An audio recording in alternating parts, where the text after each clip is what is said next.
बिस्मिल्लाहिर्रहमानिर्रहीम। मैं मोहम्मद ज़ुबैर और आप देख रहे हैं मेरा यूट्यूब चैनल और फेसबुक पेज। उम्मीद है तमाम दोस्त खैरियत से होंगे। आज मेरे साथ एक्सीलेंसी हैं तो इसका मतलब है कोई इंपॉर्टेंट बात है। अच्छा जी, SDEO पीरा, सब डिविजनल इन्फोर्समेंट ऑफिसर पीरा, पंजाब इन्फोर्समेंट रेगुलेटरी अथॉरिटी, जो इस वक्त सबसे लाइमलाइट के अंदर जॉब्स हैं, ऐसी है। उसका आफ्टर ऑल ऑफिशियल सिलेबस जो है वो पब्लिक सर्विस कमीशन की वेबसाइट पर अपलोड हो चुका है। तो उसके पास उस पर यकीनन बहस करने के लिए मेरे पास जो सबसे सुटेबल उम्मीदवार थे, वन एंड ओनली शहजाद साहब। सर बहुत शुक्रिया। सर आपका भी शुक्रिया। अच्छा, और सरप्राइजिंगली के 3 पेपर होने जा रहे हैं। सरप्राइजिंग तो नहीं है, अब हाँ। जितना हमने इस पे बात कर ली है, इतना जोर लगा ली है, लेकिन सरप्राइज ये है कि इतने सारे एक्ट्स इसमें डाल दिए उन्होंने। ये वैसे मुश्किल है। अच्छा जी, टोटल 3 पेपर होने जा रहे हैं SDEO पीरा के।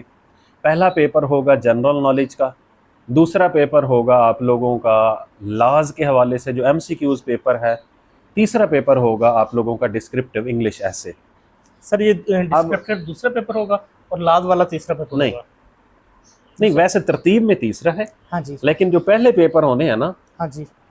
वो फेज 1 में 2 पेपर होने हैं। हाँ जी, पेपर 1 एंड पेपर 3। हाँ जी, तो पेपर 3 जो है वो लॉज का पेपर है।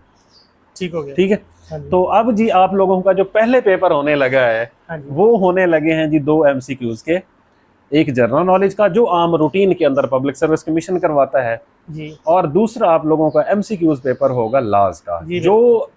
ये दोनों पेपर जो लोग पास करेंगे उनको बुलाया जाएगा इंग्लिश ऐसे के लिए, और इंग्लिश ऐसे के बाद हर सीट के अगेंस्ट टॉप 5 लोगों को बुलाया जाएगा फॉर इंटरव्यू। बिल्कुल सही है। ये तो हो गया सर टोटल। अब आ जाते हैं। अब इसमें और PMS में कुछ फर्क रह गया है? नहीं रहा, बस यही रहा कि वो 9 पेपर कम है। लेकिन तैयारी तो उतनी ही 9 पेपर कम है। देखें जी, आज से हमारा SDEO पीरा का सिलेबस आज से हमारा सेशन चल रहा है, और इस सेशन को सर मैंने बहुत यूनिक बनाने की कोशिश की है। ठीक है। कि 3 मुख्तलिफ एक्सपर्ट्स, एक लॉ का, जबरदस्त, एक इंग्लिश ऐसे का और एक जनरल नॉलेज का, मैंने इसको थोड़ा सा बाइफरकेट किया है, और हमने इसकी फीस भी बहुत मिनिमम रखी है तीनों पेपर्स की, सिर्फ और सिर्फ 7,000 रखी है। सर आप 7,000 ना करें, 7,000 का करें। लोग मुझसे पूछते हैं कि 60,000 या 7,000। अच्छा जी, 7,000। और अगर आप में से कोई ऐसे हैं जो सिर्फ इंग्लिश ऐसे करना चाहते हैं, तो उसके लिए भी हमारा थर्सडे से जो है वो सेशन शुरू होगा। मिस्टर अमार सलीम है, वैसे तो प्रोफेशन डॉक्टर हैं, डॉक्टर अमार सलीम जो है वो उसको हमारे मेंटोरशिप करेंगे। PMS qualified 2023, and right now जो अब इंटरव्यूज़ चल रहे हैं उनका वो भी PMS क्वालिफाई है। वैसे ओवरऑल वो इंग्लिश न्यूज़पेपर्स के अंदर, वर्ल्ड टाइम मैगजीन के अंदर भी लिखते रहते हैं। अच्छा जी सर, अब आ जाते हैं SDEO पीरा पे। जी सर। इसका जो पेपर 1 है वो है जनरल नॉलेज का, और उसके अंदर कौन कौन से हिस्से आने वाले हैं ये सर, और मेरे सामने लैपटॉप खुला हुआ है सर। इसमें 9 पहले आते हैं 10 पोर्शन। हाँ जी। इसके अंदर है 9 पोर्शन। हाँ जी। अब इसको थोड़ा सा हम तरतीब भी देंगे कि इसमें कौन सा पोर्शन नहीं आने वाला। अब इसमें Pakistan affairs, like Pakistan history, Pakistan affairs का लफ्ज़ इस्तेमाल हुआ है। तो इसका मतलब ये है कि हमें 1857 से आगे तो एटलीस्ट सारी की सारी करनी पड़ेगी, जहाँ से तहरीक पाकिस्तान शुरू हो रही है। तो 1857 से आगे आपको हिस्ट्री करनी पड़ेगी। दूसरा इसका है जियोग्राफी, तीसरा पोर्शन है ADS, चौथा पोर्शन है मैथ, पांचवा पोर्शन है उर्दू, छठा पोर्शन है इस्लामियात, और इस्लामियात जो हमारे रिलीजियस माइनॉरिटीज़ होते हैं उनके लिए वहाँ पर जनरल नॉलेज ऐड होता है। और इसका जो 7वां हिस्सा है वो है IT, लाइक जैसे कंप्यूटर के सवालात आते हैं। इसमें 8वां हिस्सा है यूज़ ऑफ AI या टूल्स, जो AI टूल्स हैं, जो जदीद टूल्स हैं उनका इस्तेमाल। 9वां हिस्सा इसका है करंट अफेयर्स, और 10वां हिस्सा है इसका इंग्लिश। तो बाकी रह क्या गया है? अच्छा, ये इसका वो जनरल नॉलेज आम रूटीन के अंदर जो पेपर आता होता है, ये सारे का सारा वही है। तो जनरल नॉलेज में तो भाई कोई ख़ास फ़र्क नहीं है, ये वही जो आप रूटीन के अंदर तैयारी करते होते हैं वही करें।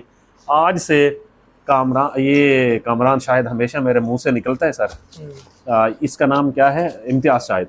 ये जी इम्तियाज़ शाहिद की किताब है, आप ये ले लें।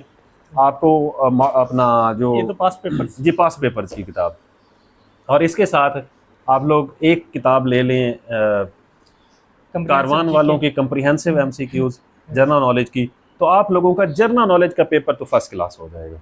ऐसी है। अब आ जाते हैं सर, लेकिन उसमें से 2-3 चीज़ें कवर नहीं होंगी जी। तीसरा ये यूज़ ऑफ एआई, ठीक है, और इंग्लिश और ये तो उर्दू। सेपरेट करने पड़ेंगे। हाँ, ये उसके साथ साथ उन्हें ये भी करनी होगी। जी, ये थोड़ा सा सेपरेट करके निकालें। अच्छा, एक बात का आप लोगों ने खास ख्याल रखना है, ये जो एमसीक्यूज बेस्ड पेपर हैं आप लोगों के, इनके कंटेंट वेटेज अब ज़्यादा बढ़ गई है। बिल्कुल ऐसी। जब से मैंने वो डीएमसी देखी है ना, असिस्टेंट डायरेक्टर लोकल गवर्नमेंट की, हाँ जी, एक बंदे के 70 नंबर जीके में है, 40 नंबर ऐसे में पास हो गया, निकाल गया सीट। निकाल गया है। ठीक है, तो इसका मतलब ये है कि जनरल नॉलेज की अहमियत ज़्यादा बढ़ गई क्योंकि पूरे नंबर ऐड हो रहे हैं। तो इसमें अगर आप ऐसे में 40 नंबर भी लेंगे तो आप अगर ऐसे में अपना इंग्लिश जो आपका लॉ का पेपर होगा और आपका जनरल नॉलेज का होगा तो आप आगे चले जाएंगे। सर, अब दूसरा पेपर इंग्लिश डिस्क्रिप्टिव ऐसे का है, ये क्योंकि तीसरे नंबर पर होना है, जो लोग पहले 2 पेपर पास करेंगे उनको ये तीसरे ऐसे के लिए बुलाया जाएगा। अब सर हम आ जाते हैं जो सबसे इम्पोर्टेंट पेपर जिसके बारे में आपने कहा है अभी, ऐसे ही है कि ये इन्होंने बहुत ज़्यादा लाज रखे हैं। हाँ जी। अच्छा जी, अब इसके अंदर लाज जो है उसके टोटल 3 सेगमेंट्स या 3 हिस्से हैं। नंबर 1, अच्छा ये एमसीक्यूज बेस्ड पेपर होगा 100 नंबर का और इसके ऊपर भी नेगेटिव मार्किंग अप्लाई होगी। पहला हिस्सा है जर्नल लीगल अंडरस्टैंडिंग, ये पाकिस्तान कॉन्स्टिट्यूशन के हवाले से है। कॉन्स्टिट्यूशन ऑफ पाकिस्तान में कुछ ऐसे प्रोविजंस हैं जो कि पीरा फोर्स के थ्रू अप्लाई होती हैं। फिर उसके साथ साथ कॉन्स्टिट्यूशन ऑफ पाकिस्तान का overview, fundamental human rights chapter 2 के अंदर आते हैं ख़ास तौर पर वो। अच्छा, उसके बाद इसमें जो इंटरप्रिटेशन है, लीगल टर्मिनोलॉजीज़ हैं, उनके बारे में सवालात आएंगे। और उसके बाद आखिर तीसरे नंबर पर basic procedure, fairness and rights. ये हाँ, जो बेसिक ह्यूमन राइट्स हैं आर्टिकल नंबर 7 से आर्टिकल नंबर 28 तक। अब सर है क्रिमिनल एंड प्रोसीजर लॉज, ये कुछ मतलब टेक्निकल है ऐसे ही। अब इसके अंदर चलो ये उन्होंने कर दिया है कि बहुत बड़ा जो क्रिमिनल हमारा प्रोसीजर है, सीसीपी जिसे हम कहते हैं, सीसीपी और सीआरपी, इसमें 2 हैं, जीपीपीसी सॉरी 1898 वाला। इसके अंदर उन्होंने 4 सेगमेंट्स रखे हैं, एक अरेस्ट, एक सर्च, ट्रायल एंड अपील्स। ऐसे क्योंकि लोगों ने वो गिरफ्तारियां वगैरह मामला सारे होंगे ना, तो इस हवाले से जी अरेस्ट के हवाले से जो इसका सेक्शंस हैं वो पढ़ने हैं, सर्च वारंट्स या सर्च के हवाले से हैं, ट्रायल्स के हवाले से और अपील्स के हवाले से, कोर्ट हेयरिंग वगैरह जी कोर्ट हेयरिंग में। ये है सीआरपीसी 1898 का। अब है पाकिस्तान पिनल कोड जिसे हम पीपीसी कहते हैं 1860 का, क्रिमिनल लाइबिलिटी, पब्लिक ऑफेंसेस और अबेंटमेंट। इसके अंदर ये 3 चीज़ें सिर्फ डाली गई हैं। ये सर ये सिर्फ भी तो अच्छी खासी चीज़ें, ये इतने बड़े बड़े जब क्रिमिनल प्रोसीजर वो हैं तो उनमें से सर अगर उन्होंने 100 सफ़ा दे दिया तो इतना बड़ी बात नहीं है। अगर वो सारा सिंपल लिख देते आप सीआरपीसी पढ़े तो सर ऊपर वाला पोर्शन भी देखें, पूरे का पूरा कॉन्स्टिट्यूशन डाल दिया है, इधर ये भी है, ये मेरी नज़र में ये ज्यादती है। अच्छा जी, ऊपर वाले तो 2 हिस्से ये हो गए। अब तीसरा और मोस्ट इम्पॉर्टेंट हिस्सा वो है लॉज रेलिवेंट टू पीरा। सबसे पहले Punjab enforcement and regulatory act 2024, इसके अंदर उन्होंने बताया है कि objectives, powers and enforcement framework ये किस तरह से काम करेगी। दूसरा इसके साथ एक्ट डाला गया है Punjab price control and essential commodities act 2024। ये जो प्राइस कंट्रोल मजिस्ट्रेट जिसके तहत काम कर रहे हैं ये वो वाला एक्ट है जी। अब तीसरा है Punjab prevention of hoarding act 2020। तीसरा colonisation of government land Punjab act 1912। उसके बाद Punjab tenancy act 1887, Punjab land revenue act 1867 and Punjab enforcement and regulatory authority operations procedures rules 2025। Sir इसमें एक चीज़ मिस है, जो हमारी जेडीज बनती है उसके आखिर में एक लाइन होती है, any other assignment assigned by the authority. अच्छा, इसमें any other law given by the competent authority, by the competent authority. अच्छा जी, ये एक बहुत बड़ा सिलेबस है। लेकिन एक तो आप में से वो लोग जिन्होंने तहसीलदार के पेपर की तैयारी की थी उन्हें तो चलो ये कुछ ना कुछ रिलीफ मिलेगा। हाँ, 2-3 एक्ट हैं, इनमें 3 एक्ट तो वो पड़े हैं हाँ जी, जो कि तहसीलदार वाले लैंड रेवेन्यू टेनेंसी है। अब जी, अब बाकी जो है वो पीरा के हवाले से है। अब आपने इनको तैयार कैसे करना है, जो एक्चुअल मुद्दे पे हम आ रहे हैं। खास तौर पर जो तीसरा पेपर है एमसीक्यूज का, तरतीब में तीसरा है, वैसे ये फेज़ 1 के अंदर हो जाएगा MCQs का। अच्छा जी, अब ये है कि आप सबसे पहले तो पीरा की वेबसाइट पर जाएं, पीरा के लॉज और पीरा के रूल्स, ये दो चीज़ें आपको मिल जाएंगी, आप वहाँ से डाउनलोड करें, आप इनको पढ़ना शुरू कर दें। नंबर 1। नंबर 2, जो प्राइस कमोडिटीज़ एसेंशियल जो है, ये आप वैसे गूगल करें तो आपको मिल जाएगा पूरे का पूरा एक्ट, आप इसको निकाल लें। अब जो आखिर पर आते हैं, जो government land act 1912, Punjab tenancy act 1867, inland revenue 1967। अब ये वो हैं जो कि तहसीलदार के पेपर में आते हैं। ये वैसे पंजाब लॉज की वेबसाइट पे भी अवेलेबल है? जी अवेलेबल हैं, सारे जी अवेलेबल हैं, बिल्कुल। मैं इनफैक्ट वो किताब देखना चाह रहा था जो आपने मुझे ला कर दी थी, उम्र यार की ज़मील में से निकाल रहे हैं। तो चलें जी, ये वाली किताब सर आपने मुझे ला कर दी थी, ये लैंड रेवेन्यू लॉज के हवाले से एक किताब है, ठीक है जी। तो अभी इसमें देख लेते हैं जी कौन कौन से लॉज इसके अंदर कवर हो रहे हैं जी। एक तो सबसे पहले आ रहा है Punjab land revenue act 1867, Punjab tenancy act 1887, ठीक है जी। और उसके बाद जो कॉलोनाइजेशन एक्ट जो है 1912, वो भी इसके अंदर शामिल है।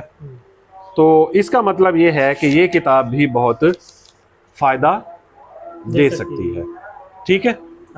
तो ये वाली किताब आप देख सकते हैं लैंड रेवेन्यू की, ये आपका आधा पेपर कवर करेगी। मैं ये नहीं कह रहा कि ये सारा करेगी, लेकिन आधा आपका पेपर इससे कवर हो जाएगा। इस किताब को भी सॉफ्ट कॉपी सर हम करवा लें अगर आप कहते हैं तो। ये कॉपी भी सॉफ्ट कॉपी हम करवा के, ये ओवरऑल मेरे ख्याल में 700 रुपये की शायद किताब सर आप लेकर आए थे।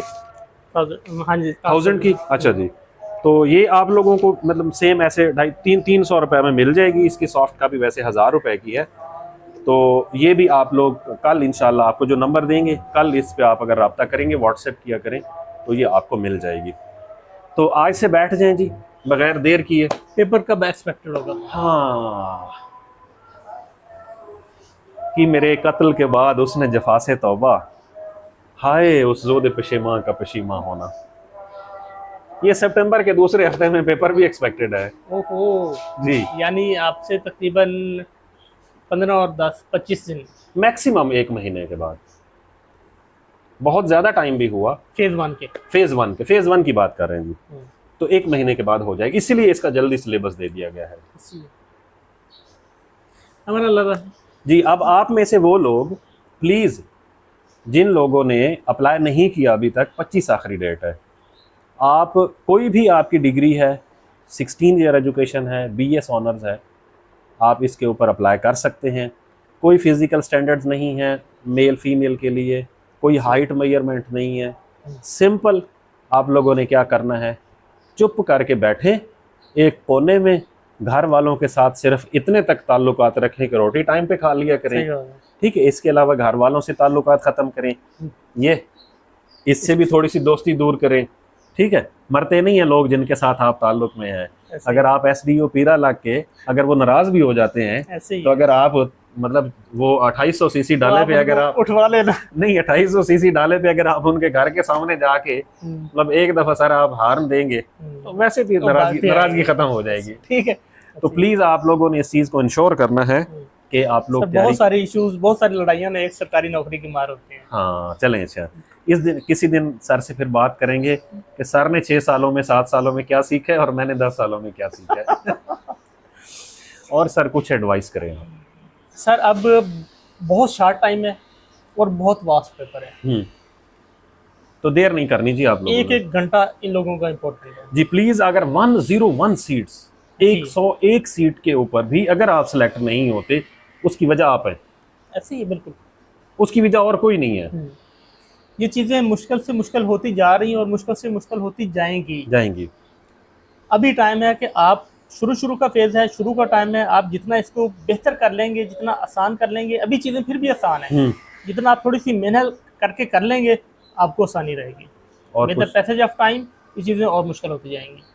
बस सर, शुक्र है आपने छोड़ दिया था पब्लिक सर्विस कमीशन वाला मसला चलें जी, आप लोगों के लिए नई ख्वाहिशात, लेकिन ये अपॉर्चुनिटी हम लाइटर नोट पे कर रहे थे कि बहुत अच्छी अपॉर्चुनिटी है।